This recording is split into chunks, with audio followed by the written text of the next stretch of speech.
Hello viewers, for DIYers here with another video for everyone. In this particular video here, I'll be showing you how to remove the gauge cluster on a first generation Toyota Tacoma. You may notice some variations between the years. This is a 2001 model. The reason for removing the cluster is that my temperature gauge started acting up again, so I'm looking into a common problem for these trucks. The same issue can also cause a faulty fuel gauge too. First, start by disconnecting the negative battery terminal.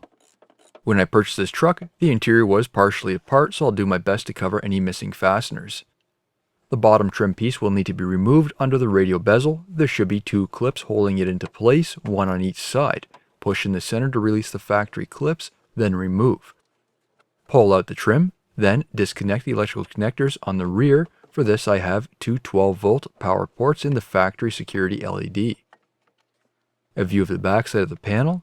There is also two snap clips, one along the top on the right side and another along the left side. To remove the ashtray, push down the top and then pull it straight out. Next is removing the one Phillips screw at the bottom. Removing the HVAC panel, pull off the rotational knobs first, they just slide into place. Using your fingers or a nylon trim tool, unclip the panel by pulling it out from one of the knob holes. Start from the one side and work your way across. Here's a view of the back side of that HVAC panel. There are two Phillips screws behind this HVAC panel. Remove them both. To remove the radial bezel, use a nylon trim tool. Start from one edge, then work your way around, disconnecting all the clips. Take your time, don't force the panel as you can crack the plastic. Disconnect the plug on the rear for the passenger side airbag. The yellow connector has a spring-loaded locking latch. This needs to be pushed back when disconnecting. Unclip the cigarette lighter at the bottom. I use pliers for better grip to remove the socket for the ashtray light. A view of where the bezel was.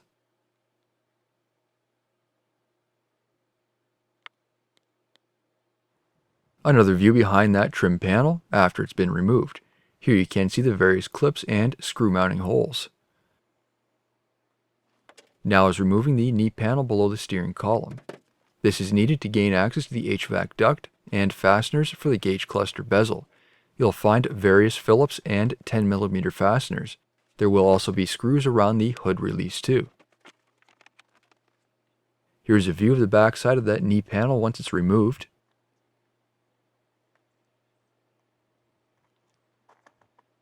The steering column trim needs to be removed as well to remove the cluster trim. For this, there is 3 Phillips screws in total. Gain access to the 2 by rotating the steering wheel left and right. The key will need to be inserted to disable the steering lock. Then remove the last screw on the bottom of the steering column. Split down the top and bottom section. First is removing the bottom. Here you can see the screw location at the bottom.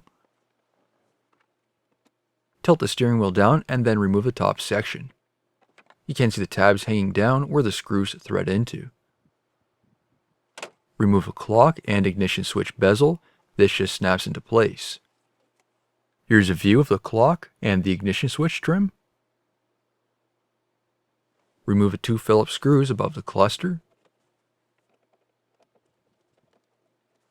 Remove the 3 Phillips screws under the dimmer switch area.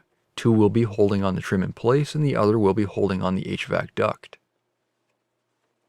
Reach in behind the dash and pull down that duct so it's disconnected from the vent. Now pull the trim out to disconnect the clips. Once you have it out slightly, disconnect the switches on the rear.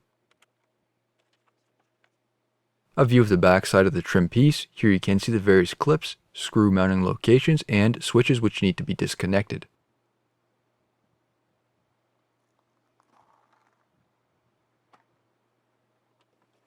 Finally, we can now remove the cluster. There will be 4 Phillips screws in total.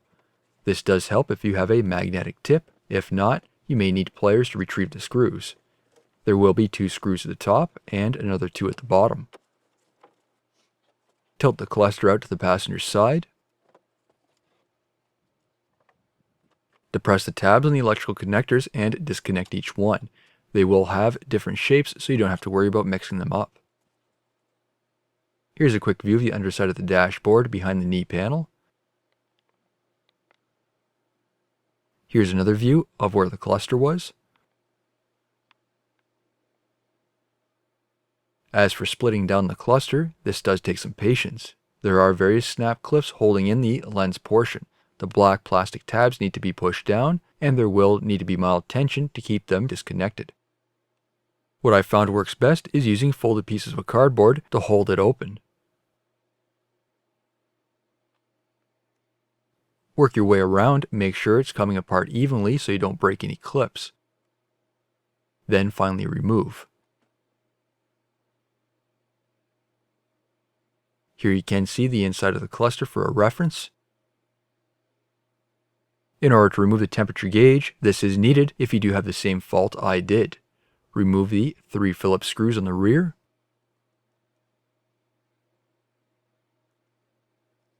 You'll have to maneuver the gauge out of its position.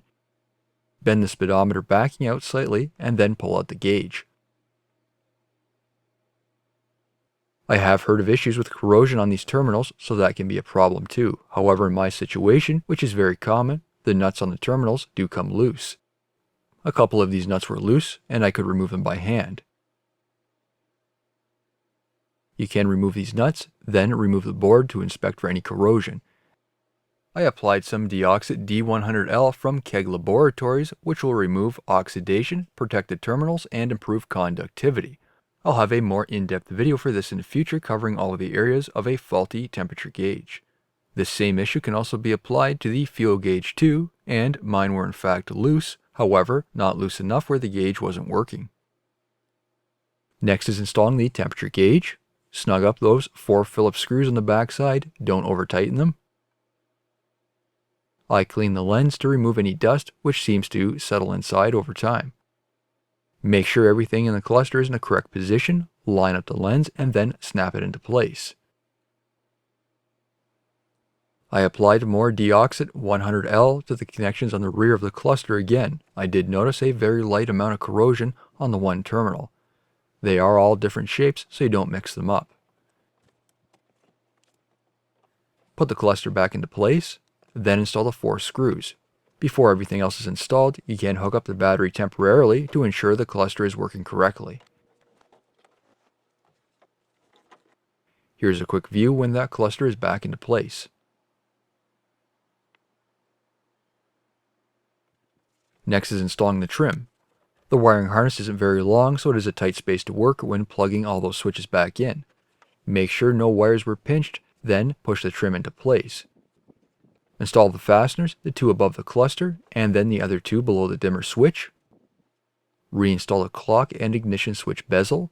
The ring around the ignition switch does have quite a bit of movement, so if it doesn't align, move that ring around so it does. The HVAC duct was also pushed back into place. Make sure it's connected on both sides, then install the retaining screw. Next, I reinstalled the steering column trim. First is the top portion, then is the bottom portion, and finally the 3 screws, 2 behind the steering wheel and 1 underneath. The knee panel can be put back into place. Install the correct fasteners with it. Next is installing the radial bezel. Start with the electrical connectors at the bottom, as you'll have easier access here. Make sure you don't mix up the 12-volt auxiliary and cigarette lighter, as the connectors are interchangeable. Install the ashtray light. Reconnect the passenger side airbag switch. Push the trim back into place. The clips may not align with the holes, and that can prevent the trim from seating correctly, so be mindful of that. You should be able to look at the size of the trim. The space should be the same all the way around. Install the 2 screws around the HVAC panel. Snap the HVAC panel back into place. Push in the knobs. Install the screw at the bottom. Reinstall the lower trim piece. First is connecting the electrical connectors for the 12-volt auxiliary ports and security light. Again, make sure no wires are pinched, then push everything back into place. My side clips were missing. I replaced those with generic fir tree style clips. They are simply matched with the size of holes used. And finally, clip in the ashtray. If you haven't already, reconnect the battery and you're ready to go. New videos released every week on my channel. Be sure to hit that thumbs up button. It's a huge help to me, and leave a comment below if you found this tutorial helpful. Don't forget to follow my social media pages such as Facebook, Instagram, and Twitter to keep up to date with my latest projects. And if you're not a subscriber, Be sure to also hit that subscribe button. Thank you for watching.